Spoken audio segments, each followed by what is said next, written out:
नमस्कार दोस्तों, आशा करता हूँ आप लोग अच्छे होंगे। और आज हम लोग देखते हैं स्टेप्स इन प्लानिंग प्रोसेस। तो ये प्लानिंग के टाइप्स हम लोग देखे इसके पहले, और आज हम लोग देखेंगे कि एक प्लानिंग करने में क्या क्या स्टेप्स इन्वॉल्व होता है।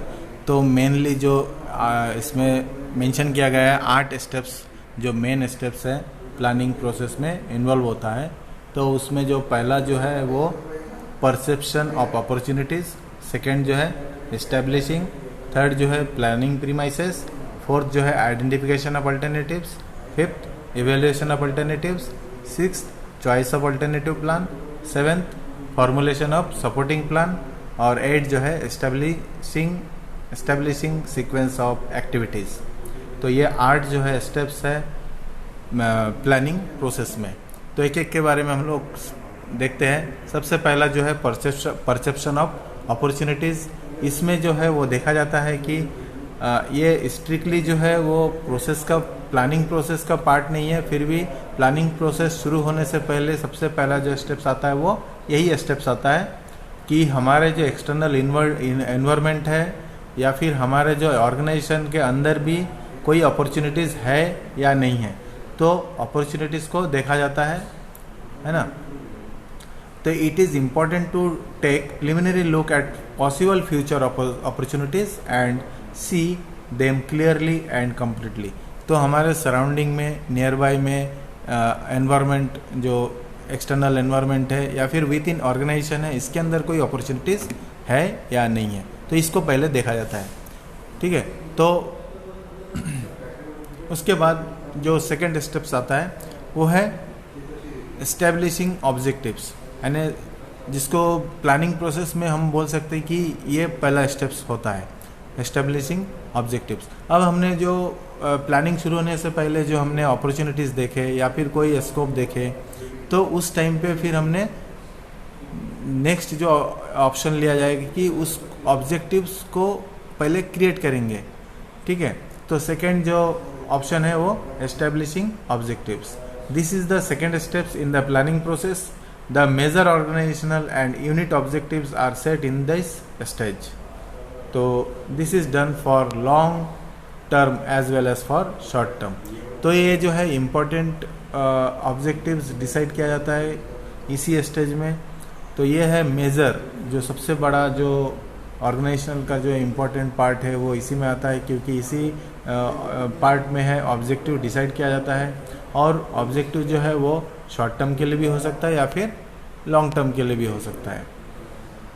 तो objective specify the expected result and indicate the end point of what to do be done, where the primary emphasis is to be place and what is to be accomplished by the various type of plan. तो इसमें जो है specify जो किया जाता है कि हमको क्या करना है ना। ऑब्जेक्टिव में ये डिसाइड किया जाता है कि हमको क्या करना है, और जब ये प्लानिंग बन जाता है उसके बाद फिर नेक्स्ट जो स्टेप्स वो सब डिसाइड होता है। अभी जैसे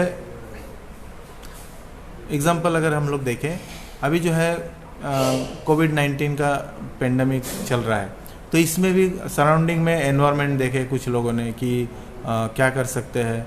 तो कुछ लोगों ने सोचे अगर हम लोग सैनिटाइज़र बनाए तो वो बहुत अच्छा इसका स्कोप है, या फिर कोई मास्क बनाए तो भी बहुत स्कोप है, क्योंकि ये डिमांडिंग नेचर में है अभी फ़िलहाल।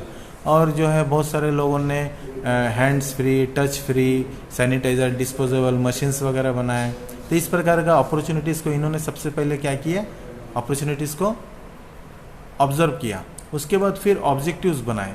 ऑब्जेक्टिव्स क्या बनाए कि हमको पिछले अगले 6 महीने में या 1 साल में हमको ये टारगेट जो है हमको अचीव करना है ना। इतने पीस ऑफ मशीन्स बनाना है या इतना पीस ऑफ मास्क बनाना है, उसको मार्केटिंग इस प्रकार से करना है, उसमें ये सब जो है ये ऑब्जेक्टिव जो है वो सेट किया जाता है। मे बी ये लॉन्ग टर्म भी हो सकता है या फिर शॉर्ट टर्म भी हो सकता है ना। तो ये जो स्टेप्स है वो मेजर स्टेप्स मान सकते हैं। इसी के ऊपर जो है अगर ये गोल या ऑब्जेक्टिव सही है तो ऑर्गेनाइजेशन भी सही दिशा में रन करेगा। अगर वो ऑब्जेक्टिव्स अगर रॉन्ग हो गया, अगर प्रॉपर नहीं हो पाया, तो जो पूरा ऑर्गेनाइजेशन जो है वो कोलैप्स हो सकता है। तो ये जो पार्ट है मोस्ट इम्पॉर्टेंट पार्ट बोल सकते हैं।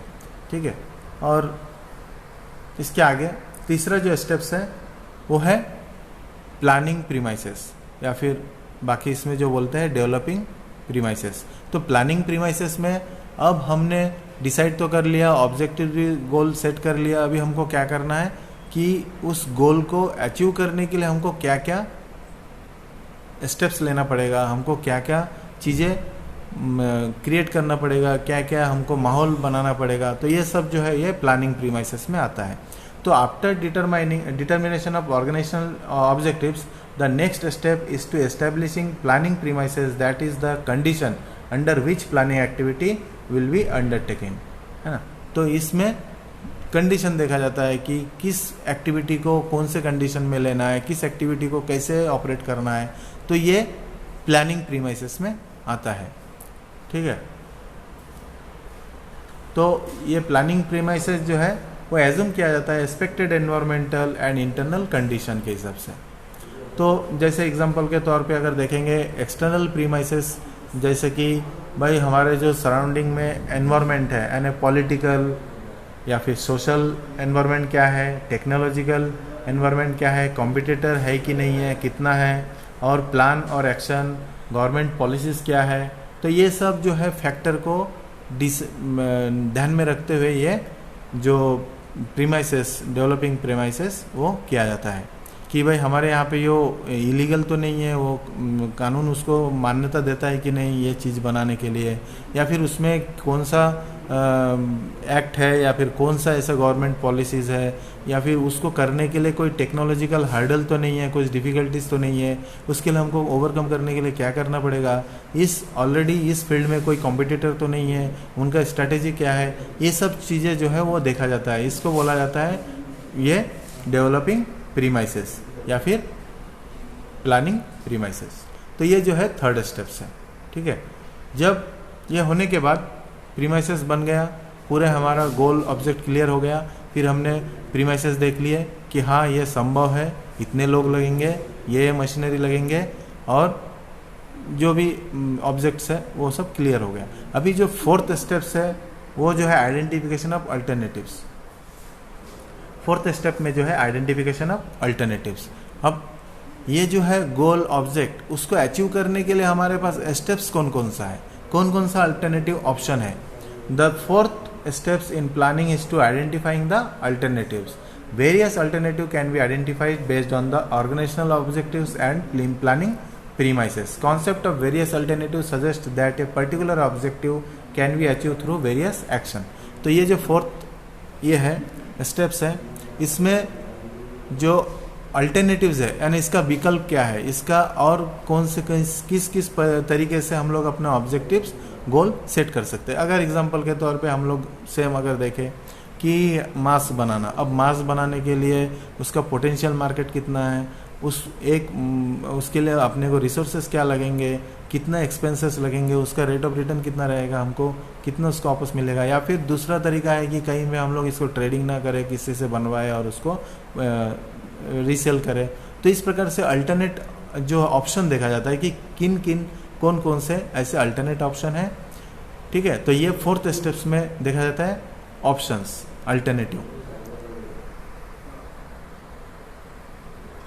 और नेक्स्ट जो ऑप्शन है इवेल्युएशन ऑफ अल्टरनेटिव्स। तो ये जो फिफ्थ स्टेप्स है इसमें इवेल्युएशन ऑफ अल्टरनेटिव्स। तो फोर्थ स्टेप्स में हमने देखे अल्टरनेटिव ऑप्शंस कौन कौन सा है। अब ये ऑप्शंस हमने समझे कि 7-8 ऑप्शंस देखे कि हम खुद बना सकते हैं, ये उसमें ये डिफ़िकल्टीज़ है जो भी है, तो वो एक ऑप्शन है हम खुद बनाएं, या फिर हम लोग लोकल मार्केट से परचेस करें, उसको रीसेल करें, या फिर हम लोग कोई बड़े मैन्युफैक्चरर के पास से परचेस करें और उसको सेल करें। तो इस प्रकार से अल्टरनेट बहुत सारे ऑप्शन जो है वो फाइंड आउट किए।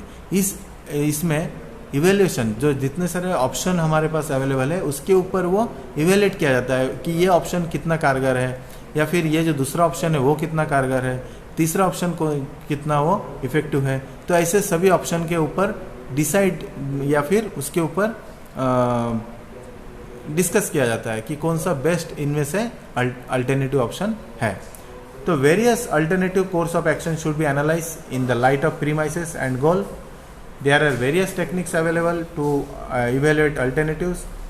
The evaluation is to be done in the light of various factors: cash inflow, outflow, risks, limited resource, expected pay back. The alternative should be, तो इस प्रकार से जैसे भी हम लोग डिस्कस किए कि कितने पैसे लगेंगे, कितने रिस्क है इसमें, इतना इन्वेस्ट करने के बाद वो रिकवर होगा कि नहीं, कितना टाइम लगेगा, हाँ, रिसोर्सेस हमारे पास अवेलेबल है कि नहीं, और ये जो इन्वेस्ट करेंगे वो पेबैक कितने दिनों में होगा। तो ये सब जो है ऑप्शन के ऊपर इवेल्युएशन किया जाता है, विचार किया जाता है। और इतने सारे ऑप्शन के ऊपर विचार करने के बाद जो 6th ऑप्शन है, चॉइस ऑफ अल्टरनेटिव प्लान। तो 6th ऑप्शन जो है चॉइस ऑफ अल्टरनेटिव प्लान। तो ये जो हमने इतने सारे प्लान देखे इवेल्युएट किए सबके बारे में, अब ये जो 6th स्टेप में ये देखा जाता है कि उसमें जो अल्टरनेटिव ऑप्शन में से सबसे बेस्ट ऑप्शन कौन सा है ना। तो this is the real point of decision making. And analysis and evaluation of alternative course will disclose that 2 or more are advisable and beneficial, the fit one is selected. तो ये जो है सबसे इम्पोर्टेंट अगर डिसीजन मेकिंग स्टेप्स जो बोलेंगे वो ये वाला है। इसमें हम लोग जो एनालिसिस या इवेल्युएशन किए उसके ऊपर से फिर फाइनल जो है 2-3 जो है हमारे अल्टरनेटिव्स चूज़ किया जाता है, जो एडवाइसेबल है कि ये जो है हमारे ऑर्गेनाइजेशनल गोल को अचीव करने के लिए बेनिफिशियल है, इसी को एक्सेप्ट करना चाहिए, तो उस पर से डिसाइड करेंगे। तो ये जो स्टेप्स है वो मेन डिसीजन मेकिंग स्टेप्स है। उसके बाद जो है फॉर्मुलेशन ऑफ सपोर्टिव प्लान, यानी फॉर्मुलेशन ऑफ सपोर्टिव प्लान। तो जो भी हमने प्लान बना लिए after formulation of basic plan, various plan are drive so as to support the main plan.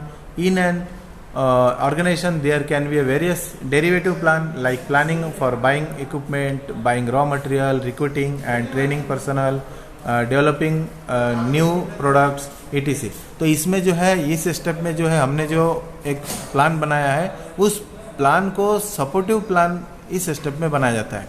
Supportive plan means कि भाई हमको जो है इक्विपमेंट कौन कौन सा खरीदना पड़ेगा, रॉ मटेरियल कौन कौन सा खरीदना पड़ेगा, उसमें कितने लोग लगेंगे, उसमें स्किल पर्सन कौन सा लगेगा, उनका ट्रेनिंग, उनको डेवलप करना। तो ये सब जो है इसमें वही जो छोटे छोटे जो सपोर्टिव प्लान है उसको डेवलप किया जाता है इस स्टेप में। तो 7th स्टेप जो है वो फॉर्मुलेशन ऑफ सपोर्टिव प्लान।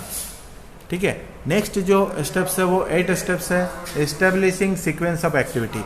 अब ये जो लास्ट स्टेप है इसमें क्या जाएगा, जो भी हमने फाइनल प्लान डिसाइड कर लिए उसको इम्प्लीमेंट करेंगे। ठीक है, और वो सेम सीक्वेंस ऑफ एक्टिविटी जो है वो दोहराते रहेंगे। तो after formulation of basic and derivative plan the sequence of activities is determined so that plan are put into action. After decision are made and plan are set, budgets for various period and division can be prepared to give plan more concrete meaning for the implementation. तो ये steps में formulate करने के बाद पूरा plan जो है उसके बाद इसमें इम्प्लीमेंट करेंगे, इसको जो है एक्शन प्लान बोल सकते हैं। जो हमने प्लान बनाया उसको इम्प्लीमेंट करने वाला जो ऑप्शन है वो स्टेप जो है वो यही है। तो इस स्टेप में जो बोलेंगे कि ये कॉन्क्रीट मीनिंग फॉर इम्प्लीमेंटेशन, इसमें हम लोग फिर हमारा जो प्लान है उसको इम्प्लीमेंटेशन एक्शन में लाएंगे। और सेम जो प्रोसेस है वो एक्टिविटी जो है वो दोहराते रहेंगे, उसको रिपीट करते रहेंगे जब तक वो प्लान एग्जिस्टिंग में है। तो इस प्रकार से ये 8 स्टेप्स है जो प्लानिंग प्रोसेस में इन्वॉल्व है। इसके द्वारा ही हम लोग एक सक्सेसफुल प्लान डिसाइड कर सकते हैं। और ये अगर स्टेप्स अगर सही से फॉलो किए है ना, इससे जो है प्लानिंग प्रोसेस जो है वो इसके आधार पर मेज़र किया जाता है। और ये अगर सही प्रकार से इम्प्लीमेंट करेंगे, इसी स्टेप्स को फॉलो करेंगे तो ऑर्गेनाइजेशन गोल जो है वो हम लोग इजीली अचीव कर सकते हैं, आसानी से उसको एक्वायर कर सकते हैं। तो होप सो आप लोगों को अच्छा लगा होगा। अगर अच्छा लगा है तो लाइक करो, सब्सक्राइब करो और अधिक से अधिक लोगों तक इसे शेयर करो। Thank you.